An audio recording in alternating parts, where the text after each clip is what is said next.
चलिए आगे बढ़ते हैं, दिखाते हैं आपको कुछ और अहम खबरें सुपरफास्ट अंदाज में। डरा रहे हैं देश में कोरोना संक्रमण के आंकड़े 24 डरा रहे हैं देश में कोरोना संक्रमण के आंकड़े 24 घंटे में देश में करीब 29,000 नए मामले, 188 लोगों की मौत।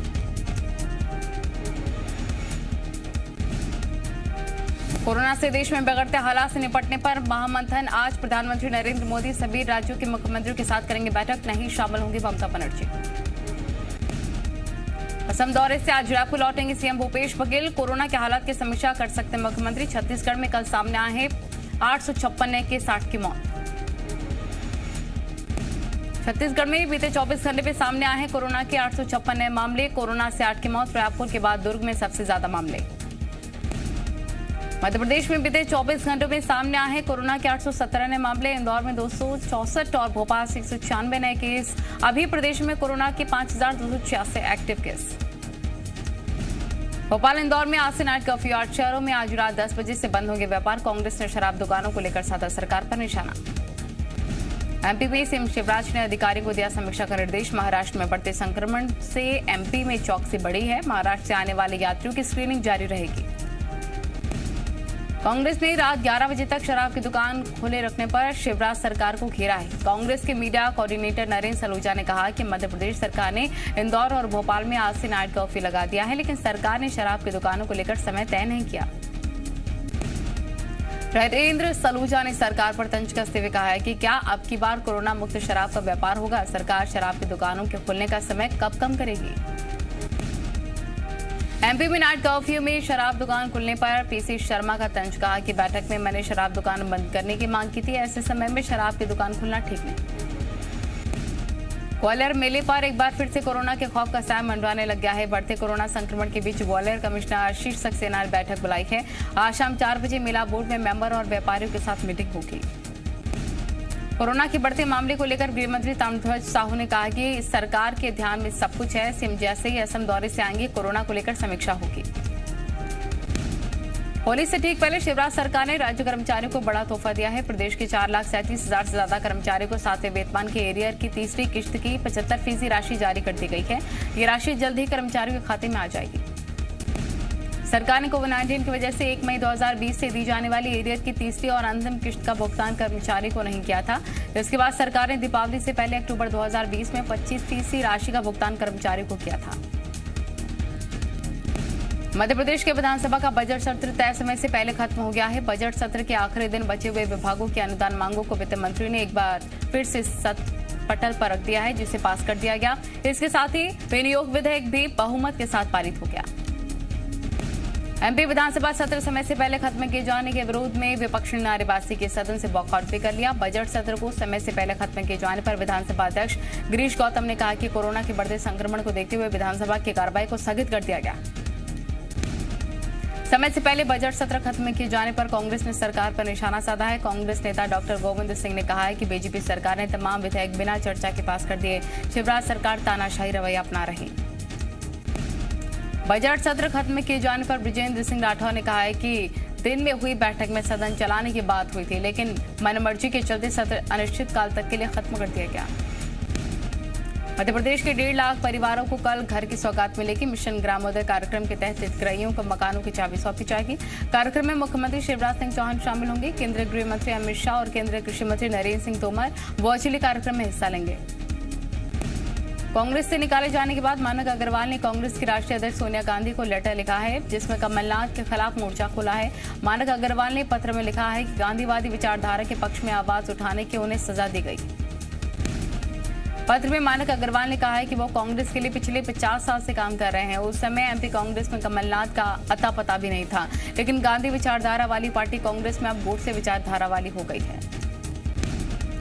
मानक अग्रवाल के कांग्रेस से निकाले जाने पर बीजेपी ने तंज कसा है। बीजेपी नेता पंकज चतुर्वेदी ने कहा है कि कांग्रेस ने 50 साल तक गांधीवादी विचारधारा के नाम पर राज किया, लेकिन अब गोडसे की पूजा करने वालों का विरोध करने पर मानक अग्रवाल को पार्टी से निकाल दिया। वहीं एमपी कांग्रेस के मीडिया कोऑर्डिनेटर नरेंद्र सलूजा ने कहा है कि मानक अग्रवाल बीजेपी के एजेंट का काम कर रहे थे। उन्होंने हमेशा पार्टी विरोधी काम किया, लिहाजा पार्टी ने उनके साथ बिल्कुल सही फैसला लिया। अशोकनगर में बिजली कंपनी के ऑफिस में एक महिला फूट फूट कर रोई। बिजली कंपनी के कर्मचारियों से महिला बिजली कनेक्शन ना काटने की गुहार लगा रही थी, लेकिन कर्मचारी कनेक्शन काटने पर आमादा थे। महिला के मुताबिक उसने 12,000 रुपए बिजली का बिल भी दिया है, फिर भी कनेक्शन काटने की बात कही जा रही है। महिला ने रोते हुए कहा कि कोरोना के चलते उसकी दुकान नहीं चली, अब वो इतना बिल कहां से भरे। बताया जा रहा है कि चंदेरी की रहने वाली महिला 25,000 ही बकायेदार है। रायसेन में करेणी सेना ने जिला अध्यक्ष की गोली मारकर हत्या कर दी और गिरफ्तारी की मांग को लेकर करेणी सेना ने राज्य सरकार को चेतावनी दी है। करेणी सेना के कार्यकर्ता और मृतक के परिजन शव को थाने में रखकर प्रदर्शन कर रहे हैं। भोपाल के गरौन में रहने वाली संगीता के हाथ का ऑपरेशन फेल हो गया है। पति की दरिंदगी का शिकार हुई संगीता का हिमदिया अस्पताल में इलाज चल रहा है। हिमदिया अस्पताल के डॉक्टरों की टीम ने कई घंटों के ऑपरेशन के बाद उसके हाथ को जोड़ा था, लेकिन ऑपरेशन फेल हो गया। दमोह में देवेंद्र चौरसिया हत्याकांड में आरोपी पथरिया से बीएसपी विधायक रामबाई के पति गोविंद सिंह की गिरफ्तारी की कोशिशें तेज हो गई हैं। सुप्रीम कोर्ट के आदेश के बाद पुलिस हरकत में आई है। आईजी ने विधायक के पति पर इनाम की राशि 10,000 रुपए से बढ़ाकर 30,000 रुपए कर दी। विधायक के पति की गिरफ्तारी के लिए स्पेशल टीम का गठन किया गया है, जो कि जगह जगह छापेमारी कर रही है। बता दें कि दमोह के बहुचर्चित कांग्रेस नेता देवेंद्र चौरसिया हत्याकांड में बीएसपी विधायक का पति गोविंद सिंह आरोपी है और फरार है। दुर्ग जिले के बठेना में हुए हत्याकांड में गुत्थी अभी तक सुलझी नहीं है। एक ही परिवार के 5 लोगों की संदिग्ध मौत के मामले में पुलिस के हाथ अभी भी खाली। पाटन के बठेना में हुए हत्याकांड के विरोध में बीजेपी आज प्रदेश के सभी मंडलों में प्रदर्शन करेगी। मृतक परिवार को न्याय दिलाने के लिए बीजेपी प्रदर्शन करेगी और राज्य के सभी मंडलों में सीएम भूपेश बघेल का पुतला भी दहन किया जाएगा। बीजेपी का आरोप है कि पूरा मामला हत्या का है, सरकार इसे आत्महत्या बताने में लगी। उज्जैन में बदमाशों के हौसले बुलंद है। शहर के मुख्य मार्ग 3 बत्ती चौराहे पर कुछ बदमाश दुकान के कर्मचारी को उठाकर ले जाने लगे। तभी दुकानदार ने उन्हें रोकने की कोशिश की तो वो दुकानदार को ही धमकाने लग गए। हालात ऐसे हो गए कि एक बुजुर्ग को बदमाशों को रोकने के लिए अपनी टोपी तक उतारनी पड़ी है, तब जाकर बदमाश माने। मामला सामने आने के बाद पुलिस ने केस दर्ज कर लिया। सतना के देवराजनगर शासकीय उच्चतर माध्यमिक स्कूल में एक छात्र की बेरहमी से पिटाई का मामला सामने आया है। आरोप स्कूल के टीचर पर ही लगा है। बताया जा रहा है कि 10वीं क्लास में बच्चे शोर मचा रहे थे। आरोप है कि शिक्षक सुरेंद्र गुप्ता ने पहले बच्चों के साथ गाली गलौज की, फिर डस्टर से रोशन कुशवाहा नाम के छात्र की जमकर पिटाई कर दी। आगर मालवा में नाबालिग से रेप के दोषी को कोर्ट ने 51 साल की सजा सुना दी है। अपर सत्र न्यायालय ने रेप के दोषी 34 साल के मेहरबान बेलदार को 5 अलग अलग धाराओं में सजा सुनाई। बता दें कि 23 मार्च 2019 को दोषी ने नाबालिग के साथ रेप को अंजाम दिया था। उसके बाद परिजनों ने मामला दर्ज कराया था, जिसमें कोर्ट ने सजा सुनाई है।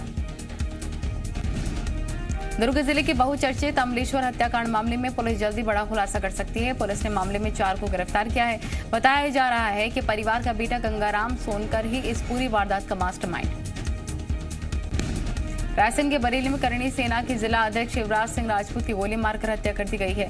हत्या का आरोप रिश्तेदार राघवेंद्र राजपूत पर लगा है, जो फरार है।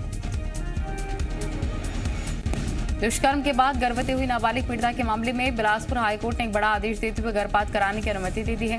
हाईकोर्ट ने सुप्रीम कोर्ट के निर्णय को ध्यान में रखते हुए सिम्स बिलासपुर को गर्भपात के आदेश दिए। छतरपुर में कांग्रेस नेता की गोली मारकर हत्या कर दी गई, जिसके बाद परिजनों ने जमकर हंगामा काटा। कांग्रेस के द्वारा ब्लॉक अध्यक्ष इंद्र प्रताप सिंह परमार को 2 अज्ञात लोगों ने गोली मार दी। गोली मारने का सीसीटीवी फुटेज भी सामने आ चुका है। बताया जा रहा है कि पुरानी रंजिश में हत्या को अंजाम दिया गया। आरोप है कि आरोपी 4 साल पहले बिजावर उपजेल से फरार था। शिवपुर के किड्स गार्डन स्कूल प्रबंधन पर फीस नहीं भरने पर 2 छात्रों को परीक्षा में नहीं बैठने देने का आरोप लगा है। परिजनों का कहना है कि 50% फीस जमा करने पर भी स्कूल प्रबंधन ने बच्चों को परीक्षा नहीं देने दी, जिसकी शिकायत परिजनों ने जन सुनवाई में कलेक्ट्रेट से की। छत्तीसगढ़ में एनएसयूआई ने ऑनलाइन परीक्षा कराने की मांग की। एनएसयूआई का कहना है कि जब सरकार ने पढ़ाई के लिए ऑनलाइन व्यवस्था की थी, तो अब उसी तरह परीक्षा कराने की भी व्यवस्था की जाए। वहीं इस पूरे मामले में राज्यपाल अनुसुईया उइके का कहना है कि परिस्थितियों को देखकर यूनिवर्सिटी खुद ही डिसाइड करती है कि छात्र और पालक जैसे चाहेंगे वैसे एग्जाम यूनिवर्सिटी के द्वारा कराए जाएंगे। भोपाल में आज सरकारी स्कूलों के बच्चों के सांस्कृतिक कार्यक्रम अनुगूंज का समापन हो गया है। 2 दिवसीय कार्यक्रम के समापन समारोह में सीएम शिवराज सिंह चौहान पत्नी साधना सिंह के साथ मौजूद रहे। अनुगूंज में बच्चों ने अपनी शानदार प्रस्तुति से सबका मन मोह लिया है। सीएम शिवराज सिंह चौहान ने बच्चों को प्रेरित करने वाली बातें बताई। उन्होंने कहा है कि सरकार स्कूल में पढ़ने वाले व्यक्ति सीएम बन सकता है, चाय बेचने वाला पीएम बन सकता है। भोपाल में एक्सीलेंस स्कूल के अनुगुण 2021 समापन समारोह में उस वक्त अफरा तफरी मच गई जब अचानक से आग लग गई। हादसा आतिशबाजी की वजह से हुआ। बताया जा रहा है कि लाइटिंग के लिए लगाई गई पन्ने ने आग पकड़ ली थी। हालांकि आग पर समय रहते काबू पा लिया गया है। रीवा में स्कूल शिक्षा विभाग में हुए अब तक के सबसे बड़े घोटाले में 2 कर्मचारी पर गाज गिरी है। शुरुआती जांच में दोषी पाए जाने पर कलेक्टर ने लेखपाल अशोक शर्मा, अनुदान प्रभारी अखिलेश तिवारी को निलंबित कर दिया। भिंड में पुलिस प्रशासन और फूड सेफ्टी विभाग की संयुक्त टीम ने मिलावटखोरों के खिलाफ बड़ी कार्रवाई की है। पुलिस ने छापा मारकर हरिओम दूध डेयरी के 2 टैंकरों में 33,000 लीटर नकली दूध जब्त कर लिया है। पुलिस ने कई बोरी मालडोज पाउडर, 60 टिन पाम ऑयल और भारी मात्रा में कॉस्टिक पोटास केमिकल जब्त कर लिया है। सरगुजा जिले में जी मीडिया की खबर का असर हुआ है। जिले में चल रही कोल तस्करी के मामले में आईजी के निर्देश पर पुलिस टीम हरकत में आ गई है। पुलिस की टीम ने कोयला तस्करी के मामले में 4 को गिरफ्तार किया। हिमाचल प्रदेश की मंडी से बीजेपी सांसद रामस्वरूप शर्मा की संदिग्ध मौत। दिल्ली में सरकारी निवास में फंदे से लटका मिला शव। लोकसभा में दी गई श्रद्धांजलि। बीजेपी संसदीय दल की मीटिंग रद्द। कृष्णानंद राय की विधायक पत्नी ने कांग्रेस पर लगाया बाहुबली मुख्तार अंसारी को बचाने का आरोप। अलग राय की प्रियंका को चिट्ठी लिखा, दहशत में हूं, अगर कुछ हुआ तो आप और कांग्रेस होगी जिम्मेदार। प्रयागराज में सुबह के अजान पर विवाद। इलाहाबाद यूनिवर्सिटी की वीसी की डीएम को चिट्ठी। अजान की आवाज में सुबह के नींद में खलल। स्पेन और पुर्तगाल में 9 स्कूली बच्चों की टीम ने कस्टमाइज फार्मूला 24 और formula 24 plus electric car race में लिया हिस्सा। बैटरी पावर को परखने के लिए रेस का हुआ था आयोजन। इमिग्रेशन को आसान बनाने के लिए बाइडेन प्रशासन का बड़ा कदम। टेक्सास के डोना में अमेरिकी प्रशासन ने सीमा शुल्क और सीमा सुरक्षा का अस्थायी सेंटर स्थापित किया। भारतीय महिला क्रिकेट टीम की साउथ अफ्रीका के खिलाफ आज आखिरी वनडे। प्रतिष्ठा बचाने के लिए मैदान में उतरेगी महिला क्रिकेट टीम।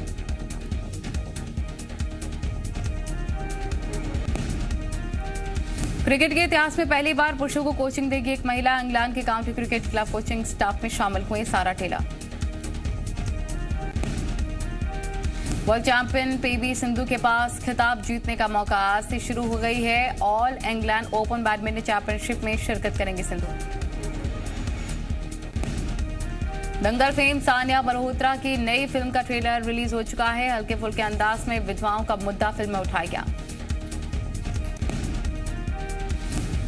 मास्क न पहनने पर कटा जैस्मिन भसीन का चालान। फोटोग्राफर को हंसाते हुए दिखाई चालान की रसीद। सोशल मीडिया पर वीडियो वायरल।